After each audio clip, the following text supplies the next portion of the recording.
நீங்கள் பார்த்துக் கொண்டிருப்பது நியூஸ் 21 செய்திகள். தமிழ்நாடு செய்திகளை உடனுக்குடன் தெரிந்து கொள்ள நியூஸ் 21 செய்திகளை பாருங்கள். உண்மை, உழைப்பு, உயர்வு.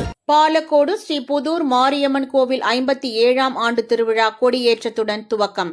தருமபுரி மாவட்டம் பாலக்கோட்டில் உள்ள பிரசித்தி பெற்ற ஸ்ரீ புதூர் மாரியம்மன் கோவில் திருவிழா பாரம்பரிய முறைப்படி ஒவ்வொரு வருடமும் மாசி மாதம் பௌர்ணமியை முன்னிட்டு வெகு விமர்சையாக நடைபெறுவது வழக்கம்.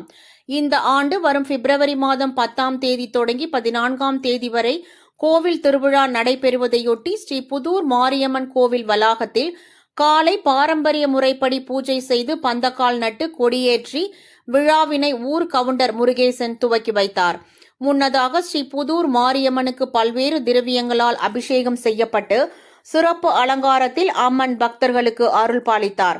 இந்த நிகழ்ச்சியில் மந்திரி கவுண்டர் பெரியசாமி, பெருமாள், முத்துராஜ், சித்ரா, ரவி, முனியப்பன், கோவிந்தராஜ், 12 கிராம ஊர் கவுண்டர்கள், மந்திரி கவுண்டர்கள் மற்றும் வெற்றிலை வியாபாரிகள் சங்கத்தினர், பச்சையம்மன் இளைஞர் நற்பணி மன்றத்தினர், மங்கள கணபதி விநாயகர் நற்பணி மன்றத்தினர், 6 கோம்பு பங்காளிகள், ஊர் முக்கியஸ்தர்கள் உள்ளிட்டோர் திரளாக பக்தர்கள் கலந்து கொண்டனர்.